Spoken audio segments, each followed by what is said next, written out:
Hello everyone, मैं वर्तिका और स्वागत करती हूँ अपने चैनल पे। तो आप लोगों के कमेंट आ रहे थे कि ऑनलाइन एग्ज़ाम कैसे होगा, तो वो मैं आपको बताऊँगी इस वीडियो में। उसके साथ में एक सबसे बड़ी प्रॉब्लम जो आती है लैंग्वेज चूज़ करने में, ठीक है? तो क्योंकि अगर वो गलती हो गई तो आपका तो फिर गया ना सीटेट। इसीलिए वो मैं बताऊँगी। उसके अलावा एक जादुई बटन भी है जिसे कहते हैं मार्क्स फॉर रिव्यू बटन। तो वो बहुत इंपॉर्टेंट होता है आपको सीटेट पास कराने में, ठीक है? मेरे एग्ज़ाम पास क्लियर करने में उसका बहुत इंपॉर्टेंट रोल रहा। और मैं उसको बताऊँगी कैसे आपको यूज़ करना है और कैसे आप आखिरी में अपने आंसर्स को सही कर सकते हैं। तो उससे पहले अगर आपने चैनल सब्सक्राइब नहीं किया है तो कर दीजिएगा और वीडियो अच्छी लगेगी तो लाइक कर दीजिएगा।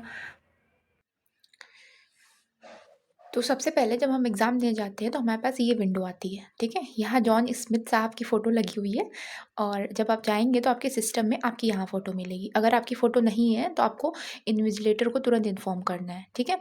और सेकंड थिंग ये कि यहाँ पे आपको रजिस्ट्रेशन नंबर वैसे पहले से पड़ा होगा, केवल आपको पासवर्ड डालना होगा। तो इस कीबोर्ड वाले ऑप्शन पे आप जब माउस से क्लिक करेंगे तो आपका ये कीबोर्ड खुल जाता है। फिर आपका जो भी डेट ऑफ बर्थ या फिर जो भी पासवर्ड होगा वो बताया जाएगा।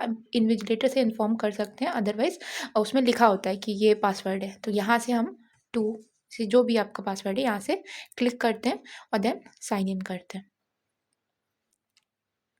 अब साइन इन करने पर हमको इंस्ट्रक्शन खुल के आता है, ठीक है? ये हो गया इंस्ट्रक्शन। इंस्ट्रक्शन को आप हिंदी इंग्लिश दोनों में रीड कर सकते हैं। यहाँ इस वाले ऑप्शन से हिंदी में भी जाते हैं हम लोग और फिर यहाँ पे इंस्ट्रक्शन लिखे हुए हैं। अब यहाँ पे बटन्स बताए गए हैं कि अगर कोई भी कलर नहीं है तो उसका मतलब ये होता है कि आपने उस क्वेश्चन को विजिट नहीं किया है। रेड है इसका मतलब आपने आंसर नहीं किया, ग्रीन है इसका मतलब आपने आंसर किया है और पर्पल वाला होता है मार्क फॉर रिव्यू, यानी कि उसको आपने बाद के लिए छोड़ रखा है कि बाद में हम उसको करेंगे, अटेम्प्ट करेंगे। तो यहाँ से फिर हम लोग ये नेक्स्ट है, नेक्स्ट पे जाएँगे और देन हम लोग यहाँ से लैंग्वेज चूज़ करनी होती है, जिस भी लैंग्वेज में आपको पेपर देखना है उसके लिए। तो अगर मान लीजिए मुझे हिंदी में देखना है तो मैंने हिंदी चूज़ किया और यहाँ पे डिक्लेरेशन होता है कि मुझे सारे इंस्ट्रक्शन समझ में आ गए हैं और इस पे क्लिक करते हैं और फिर यहाँ से हो जाता है I am ready to begin. अगर वहाँ पे टाइम बचा होता है तो वो रहता है कि अभी आपका 5-10 मिनट बाकी है। अगर आप स्टार्ट कर भी देते हैं तो उसमें घबराने की ज़रूरत नहीं है। अब यहाँ पे आपको 3 सेक्शन दिखते हैं, ठीक है? ये पहला वाला और फिर ये दूसरा वाला और ये तीसरा वाला।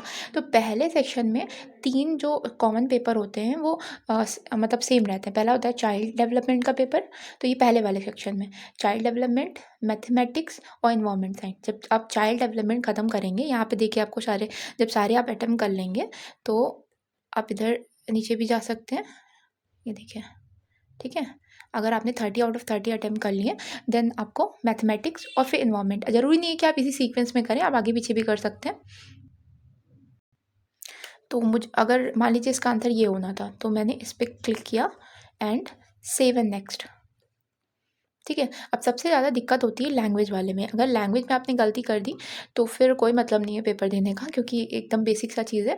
लेकिन देखिए लैंग्वेज 1 और लैंग्वेज 2 कैसे चूज़ करनी है। इस वाले सेक्शन में आपको लैंग्वेज 1 चूज़ करनी है और इस वाले सेक्शन में आपको लैंग्वेज 2 चूज़ करनी है। तो यहाँ पे हम गए और ये आ गया लैंग्वेज 1 के दोनों ही हैं। जैसे कुछ बच्चे लैंग्वेज में इंग्लिश लेते हैं, कुछ लैंग्वेज 1 में हिंदी लेते हैं। तो मान लीजिए मैंने हिंदी लिया था लैंग्वेज 1 में, तो मैं हिंदी पे क्लिक करूँगी, ठीक है? अब यहाँ से मुझे सारे हिंदी के अटेम्प्ट कर लेने हैं। अब सारे हिंदी के अटेम्प्ट करने के बाद इंग्लिश इसका नहीं करना है, ठीक है? कई लोगों ने मेरे टाइम में भी कई मेरे ऐसे फ्रेंड थे जिन्होंने ये गलती की थी कि हिंदी यहाँ से किया फिर इंग्लिश भी यहीं से कर दिया, उनका हो गया गलत, ठीक है? तो लैंग्वेज 1 आपको यहाँ से चूज़ करनी है, लैंग्वेज 2 के लिए आपको इस वाले सेक्शन में जाना पड़ेगा, ठीक है?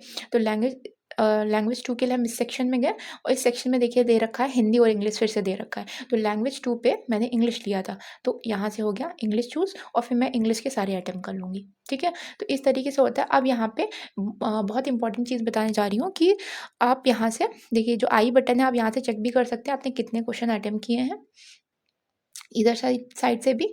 और यहाँ से आप लैंग्वेज चेंज कर सकते हैं। अगर आपको लैंग्वेज मान लीजिए इंग्लिश वाला तो इंग्लिश में ही रहता है, लेकिन जो ये 3 कॉमन पेपर होते हैं, इनकी लैंग्वेज आप बदल सकते हैं। तो यहाँ से कभी-कभी ऐसा होता है हिंदी के कुछ डिफ़िकल्ट वर्ड लगते हैं, तो आप यहाँ से ड्रॉप डाउन मेन्यू से आपको जो भी लैंग्वेज में देखना है, वहाँ से आप चूज़ कर सकते हैं। अब सबसे इम्पोर्टेंट होता है कि इस एरो का रोल। तो देखिए इस एरो का क्या मतलब होता है कि अगर जब मैं इस एरो पे क्लिक करती हूँ तो ये पूरी विंडो बड़ी हो जाती है, ठीक है। इससे आपको सफिशिएंट स्पेस मिल जाता है पैसेज पढ़ने का। तो पैसेज के पढ़ने के टाइम पे आप इसका यूज़, इस एरो का यूज़ कर सकते हैं। और फिर से अगर आपको देखना है कि आपने कितने क्वेश्चन अटेम्प्ट किए हैं तो इस एरो पे फिर से क्लिक करेंगे और फिर से ये आपका सेक्शन आ जाएगा। ठीक है, अब मैं बताती हूँ कि मार्क फॉर रिव्यू का क्या रूल है। तो यहाँ पे मान लीजिए मुझे ये लग रहा था कि ये क्वेश्चन आंसर हो सकता है, ठीक है? लेकिन मैं डाउट में हूँ और टाइम भी निकल रहा है, यहाँ से देखिए टाइम दिखता है और टाइम निकल रहा है। तो मैं इसको मार्क फॉर रिव्यू के लिए छोड़ दूँगी। तो मार्क फॉर रिव्यू करने से ये जो पर्पल कलर का आ जाएगा। लेकिन पर्पल में अगर ग्रीन बना हुआ है इसका मतलब आपने आंसर किया है, वो इवैल्यूएशन में आएगा, यानी कि उसका मार्क्स ऐड होगा। लेकिन अगर आपने इसे मान लीजिए मैंने इसको बिना आंसर किए यहाँ से मार्क फॉर रिव्यू कर दिया, तो ये देखिए सिर्फ पर्पल हो जाएगा। इसका कोई भी नंबर नहीं मिलने वाला क्योंकि आपने आंसर किया ही नहीं था। और जिसमें आप आंसर कर लेते हैं तो आप हमेशा आंसर करके, अगर आपको जो जो भी डाउट लग रहा हो कि नेगेटिव मार्किंग है नहीं तो हमको सारे अटेम्प्ट करने हैं, लेकिन जो भी डाउट लग रहा हो उसको हम चूज़ करके, जैसे मान लीजिए ये लग रहा था कि ये या ये इन दोनों में से कुछ हो सकता है, इसके चांस ज़्यादा लग रहे थे, तो मैंने इस पे क्लिक किया और फिर मार्क फॉर रिव्यू। तो ये इवैल्यूएशन में आ जाएगा। अगर ये सही है तो आपको नंबर मिल जाएगा, अदरवाइज़ नहीं मिलेगा। तो अब यहाँ से और जब सारे आप अटेम्प्ट कर लेंगे फिर फाइनली सबमिट हो जाता है। तो कोशिश करिए कि पहले ही आप जितना भी टाइम है आप 2 घंटे में ही पूरा ख़त्म कर लें और फिर आपको आधा घंटे आप रिव्यू के लिए रखें। तो रिव्यू में आप क्या कर सकते हैं, यहाँ पे गए, जहाँ आपने रिव्यू छोड़ा था उन पे जा कर के आप उस क्वेश्चन को, जब टाइम बचता है तो बाद में फर्दर आप पढ़ सकते हैं और उसके बाद आप फाइनली आंसर चूज़ कर सकते हैं। तो बस अब इतना ही है। और ये सबसे ज़्यादा इम्पोर्टेंट था लैंग्वेज वाला, तो लैंग्वेज वाला सेक्शन ढंग से चूज़ करिएगा, जो भी आपकी फर्स्ट लैंग्वेज है या जो भी आपकी सेकंड लैंग्वेज है। तो आई होप आपको समझ में आया होगा।